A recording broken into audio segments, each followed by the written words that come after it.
What up, YouTube? It is your boy All About The Sneakerz back with another unboxing and review video for you guys. Now today, as you can tell from the thumbnail as well as the title of the video, that is correct guys, we are unboxing the Air Jordan 1 Black Toe Reimagined.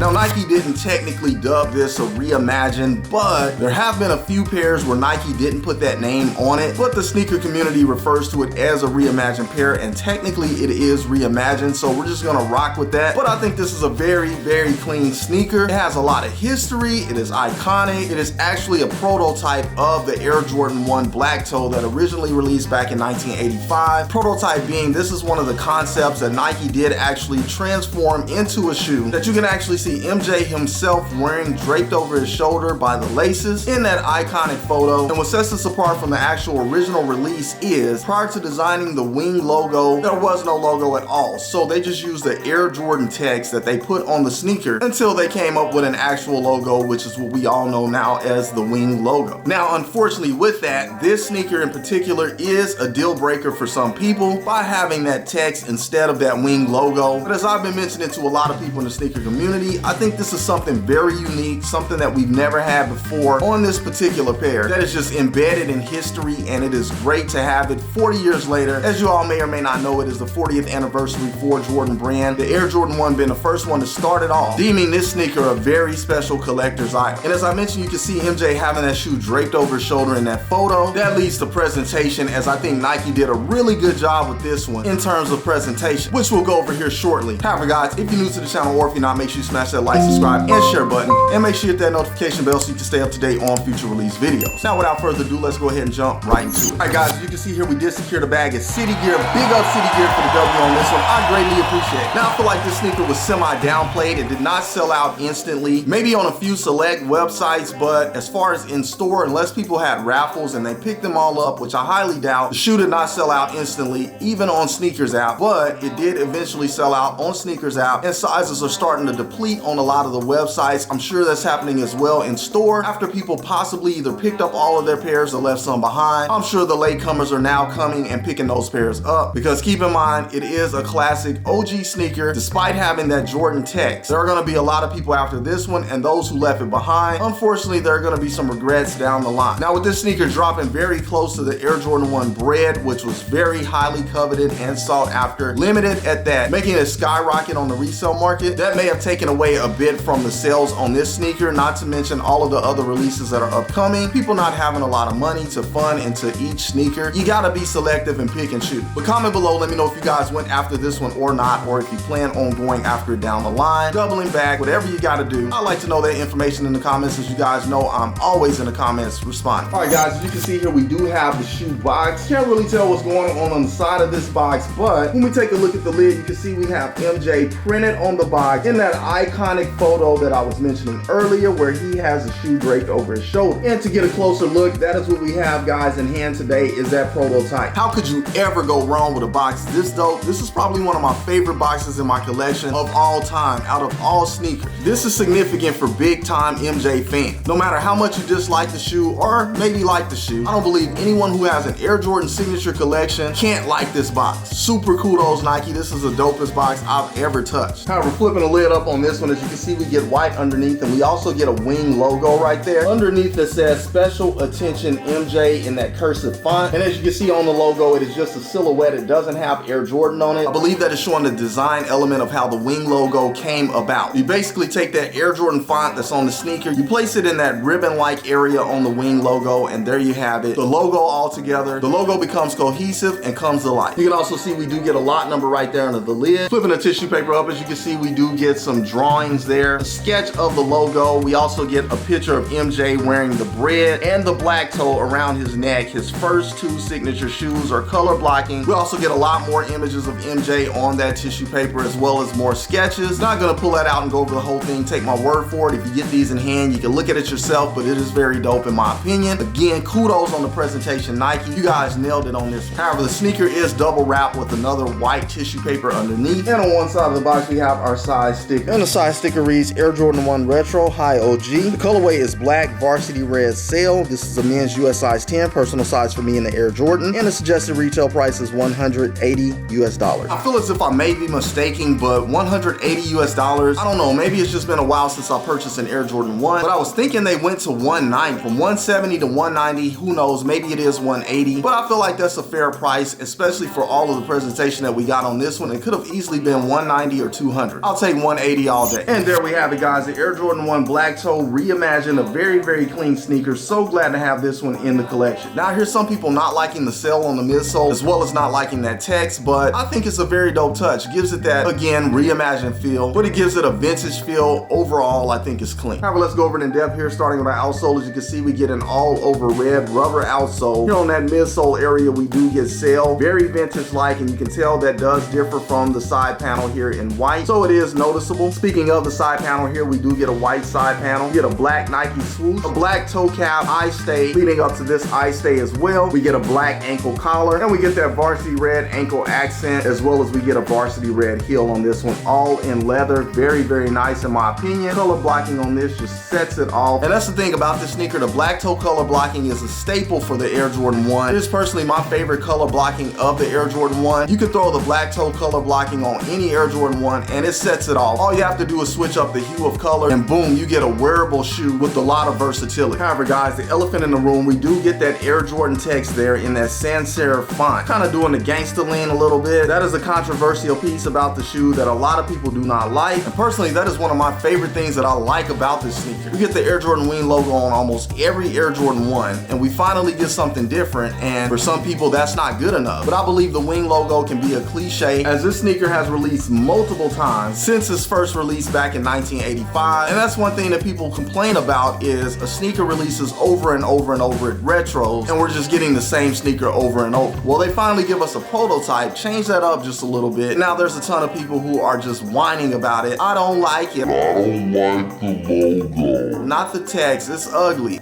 Come on, man. Dope presentation, a change up, sell on the midsole, things that just really sets it apart from the previous releases, and people still complain about it. Here's the thing about that. You can never make everyone happy, which is unfortunate, but for me, hey, I'm happy for this one. And I'm sure there's a lot of other people who did pick this sneaker up that feel the exact same way. Sorry for you guys who don't like it, but hey, at this point, it is what it is. Take it or leave it. However, guys, other than that, that pretty much wraps it up for the lateral side of the sneaker. Moving along. Taking a look at the medial side of the sneaker, we get a very similar look as we got on the lateral side, just minus that infamous font, but that does wrap it up for the medial side. Moving along. Taking a look at the shoe from the top down, as you can see, we do get that red on our outsole, cell on the midsole, black toe cap in leather, white toe box in leather with perforated holes. And in terms of the leather quality, it's kind of pushy, not too much. But from what I'm hearing, the leather on this sneaker isn't as stiff as the leather on the 85 Bread. I hear that leather is stiff as heck. Still doesn't deter people from getting the sneaker. Unfortunately, I don't have that one in the collection. It was super limited. But personally, I like this one better. I like the presentation. I like the color blocking. That's just my opinion. As you can see, we do get 2 sets of flat laces here, black and red, coming pre-laced in the shoe on these bottom 2 eyelets. Another controversial thing here is this nylon black tongue. I believe when Nike was like, hey, we're gonna actually release the sneaker, they were done with the prototype, they found the elements that they wanted to include in the sneaker, they turned the tongue into a white tongue. And so a lot of people are not happy about this having a black tongue on it, because when it released to the public, or when MJ wore it on court, it had a white tongue and a wing logo. But what some people fail to realize is MJ also wore the prototype on court as well. As you see right here in this image, the same exact sneaker we have in hand today, MJ is wearing on court with the black tongue. So with that said, I don't want to hear, oh, it has a black tongue on it, and people are still complaining. They're 2 different shoes. So it's cool to have both of them in your collection, in my opinion. Or at least I'm glad to have this one in my collection. If the other one releases down the line, I would love to have it as well. But I believe that is the difference from people actually just collecting sneakers, such as myself, as collector's items, and some people actually rocking the kicks, matching them with fits and things like that, because if that's what you're doing with your shoe, there's no need to have both.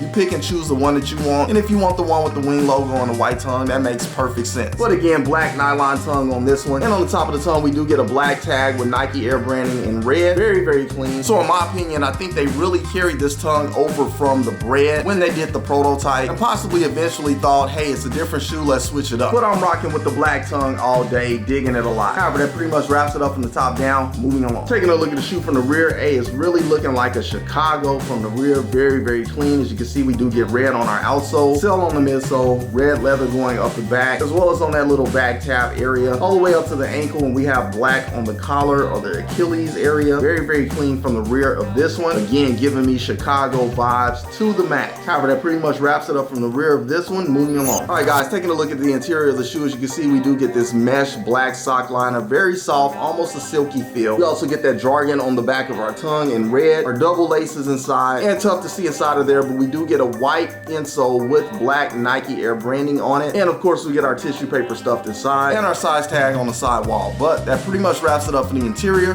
Moving along. All right, guys, and last but not least, onto the outsole. As you can see, we do get red bottoms on this one, all red all over, nothing different. We get our OG Nike branding there in the center. Very, very clean. But guys, this is very simple, giving me Chicago vibes once again. However, a very dope outsole on this one. But that pretty much wraps it up. Moving along. All right, once again, you guys just saw right here on All About the Sneakers, the Air Jordan 1 Black Toe Reimagined, a very, very clean sneaker. So glad to have this one in the collection. Again, guys, comment below. Let me know what you all think about seeing the sneaker here on the channel in 4K. Are you feeling it or are you not? Like I say, collector's piece, something very dope to have in the collection, especially if you have a lot of Air Jordan 1s. You got that wing logo on all of them. Why not have something different for a change? Now, in terms of waiting on this one to go on sale, I'm not sure how likely that is to happen. They made plenty of pairs of the sneaker. There's still some sitting online right now, but again, I believe they will dry up fairly quick. You may see some in your outlet, maybe there'll be returns, but we'll see how it goes down the line. If these do happen to go on sale, would you cop a pair then? Yay, nay? Comment below. As you guys know, I'm always in the comments responding. Now, that was one of my must cops for the year, so again, glad to have that one in the collection. However, guys, that pretty much wraps it up for this episode. Once again, if you're new to the channel or if you're not, make sure you smash that like, subscribe, and share button, and make sure you hit that notification bell so you can stay up to date on future release videos. Now, as always, guys, I do appreciate you all for tuning in and rocking with your boy. As you know, I rock with you guys 1000%. However, again, that is all I have for you guys today on this episode. Until the next episode, keep keeping it all about the sneakers. Once again, it is your boy, All About the Sneakers, signing off. Until the next episode, I will catch you guys later. Salute, I'm out.